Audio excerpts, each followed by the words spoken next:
এটা কি করে সম্ভব? আমার তো মাথাটা ঘুরে যাচ্ছে। গত 2-3 দিন ধরে চেনা মানুষের কার্টুন অবতার, এগুলি দেখতে দেখতে তো আমি অবাক হয়ে যাচ্ছি। আমি কি করব এগুলি দেখে? ফুটবল খেলোয়াড় লিওনেল মেসি থেকে শুরু করে মার্কিন প্রেসিডেন্ট ডোনাল্ড ট্রাম্প, ভারতের প্রধানমন্ত্রী নরেন্দ্র মোদিও বাদ যায়নি। আমার বাড়ির পাশের বাড়ির বাসিন্দা, বন্ধু বান্ধব সব জায়গায় সবাই কার্টুন হয়ে গেল কিভাবে? ফেসবুক, ইনস্টাগ্রাম পোস্ট করে ফেলেছেন সবাই নিজের ছবি, নিজের কার্টুন ছবি। আমি কি করছি তাহলে? আমাকেও তা করতে হবে। আমাকেও তো একটা শিখতে হবে। কি করে বানায় ওরা? চলো তো দেখি। নমস্কার বন্ধুরা। সকালে ঘুম থেকে উঠেই চোখে দেখছি সবাই কার্টুন হয়ে গেল। কী ব্যাপার? যেদিকে তাকাচ্ছি কার্টুন, ইনস্টাগ্রাম, ফেসবুক, সব কিছু, ইউটিউব, সব কিছু, স্ট্যাটাস, সব কিছুতে সবাই কার্টুন। ব্যাপারটা কি? আমাকেও তো কার্টুন হতে হবে। তাই আজ শুরু করে দিলাম। কোনো ব্লগ না, কোনো রকম কাজ করবো না, আগে আমাকে কার্টুন হতে হবে। আমাকেও ছবি ছাড়তে হবে। সবাই ছাড়ছে, আমি কেন ছাড়বো না? তবে আমি একা ছাড়বো না, তোমাদেরকে নিয়ে ছাড়বো। চলো কিভাবে বানায় জিবলি আর্ট ইমেজ কিভাবে বানায় আজ একটাই শিখবো। ঠিক আছে, তোমরা রেডি তো? তাহলে চলো। তো মোবাইলকে অন করব এখন।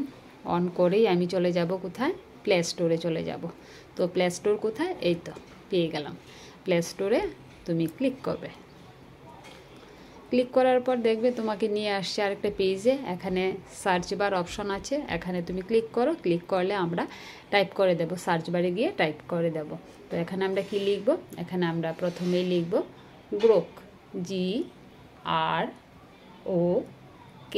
ঠিক আছে, গ্রোক লিখবে, তাহলেই কি হবে? গ্রোক অ্যাপ্লিকেশনটা চলে আসবে। এটাকে ইনস্টল করবে। ইনস্টল করার পর কিছুটা সময় নেবে। নেট ভালো থাকলে তাড়াতাড়ি চলে আসবে, না হলে একটু লেট করবে। তো আমার হয়ে গেছে, ওপেন করলাম। ওপেন করার পর আমাকে একটা নিউ পেজে নিয়ে আসলো। এখানে কন্টিনিউ উইথ গুগল, এটা দিয়ে আমি ঢুকবো।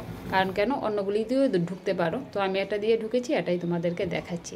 তোমার যতগুলি অ্যাকাউন্ট আছে সবগুলি অ্যাকাউন্ট দেখাবে। এখান থেকে তুমি যে অ্যাকাউন্টে খুলতে চাইছো সেই অ্যাকাউন্টে ক্লিক করে দেবে। তো আমি দেবযানী দেব এই অ্যাকাউন্ট থেকে একটা নেবো আর কি। তো আমারটা ঘুরছে, আমাকে অ্যালাউ চাইছে, আমাকে অ্যালাউ করতে হবে। তো আমি অ্যালাউ করে দিলাম। অ্যালাউ করে দেওয়ার পর দেখা গেল আরেকটা পেজ আসলো। তো এই পেজের মধ্যে যে প্লাস আইকনটা দেখছো, এখানে ক্লিক করবে, তোমার ফটো দেখাবে। ফটোর মধ্যে ক্লিক করে তুমি চলে যাবে তোমার ফটো গ্যালারিতে। ওখানে গিয়ে তোমার যে ফটোটা ভালো লাগবে তুমি সেই ফটোটা নেবে। তো আমি মামুনির এই ছবিটা নিলাম আর কি। তো নেওয়ার পর এখানে আবার আমার লিখতে হবে। কি লিখতে হবে? এখানে লিখতে হবে convert this image into Ghibli art বা মেকে জিবলি আর্ট, যে কোনো কিছু লিখলেই সারবে। তো লেখার পর তোমাকে আরেকটা পেজে নিয়ে যাবে। এখানে তোমার বয়সটা দিতে হবে। তোমার বয়সটা তুমি দিয়ে কন্টিনিউ করে দেবে। তো আমি এখানে এজটা দিয়ে আমি কন্টিনিউ করে দিলাম।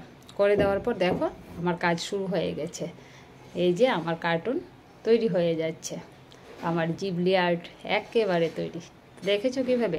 খুবই সোজা, দেখতে মনে হচ্ছে কঠিন, তোমরা যদি করো অবশ্যই তোমাদের কাছে এটা ইজি মনে হবে। তো সেভ অপশন আছে, এই দেখো, সেভে ক্লিক করবে। ক্লিক করলে কি হবে? এটা তোমার গ্যালারিতে গিয়ে সেভ হয়ে যাবে। তো সেভ অপশনটা আসবে, কিন্তু তোমার ফটোতে টাচ করবে, টাচ করার সাথে সাথে সেভ অপশনটা আসবে। তারপর আমি আরেকটা করে দেখাচ্ছি। এখন আমার একটা ছবি নিচ্ছি। তো আমার ছবিটাকে এইভাবে করব। ছবিটা আগে তোমরা সিলেক্ট করবে, তারপর লেখাটা ক্লিক করলে ওকে করবে, হয়ে যাবে। তো আমি জানি না বুঝাতে পারলাম কি না, যদি না বুঝে অবশ্যই কমেন্ট করে দেবে। তো আজ এতটুকুই। তোমাদের কেমন লাগলো বলো। চারিদিকে চলছে, ট্রেন্ডিংয়ে চলছে, সবাই দিচ্ছে, আমরা কেন দেবো না বলো তো? তাই আমিও চাইছি যে তোমরাও দাও, আমিও দেই। এটা শেখার দরকার আছে। এটা কিভাবে হলো সবাই আমরা দেখে দেখে আশ্চর্য হয়ে যাচ্ছি। তো ঠিক আছে, আমি ব্যাক করে আবার চলে গেলাম। তো তোমরা অবশ্যই বলো কেমন হয়েছে। তো কেমন লাগলো তোমাদের সেই জিবলি আর্ট ইমেজ? অবশ্যই একটা কমেন্ট করবে আমার কমেন্ট বক্সে। ঠিক আছে, তাহলে আমরা সবাই আজ থেকে কার্টুন হয়ে যাব। আমাদের তো শখ করে, আমাদেরও তো ইচ্ছে করে কার্টুন হতে, তাই না? তাহলে আমরা কেন হব না? সবার সাথে ট্রেন্ডিংয়ে চলবো আমরাও। তাহলে চলো শুরু করি।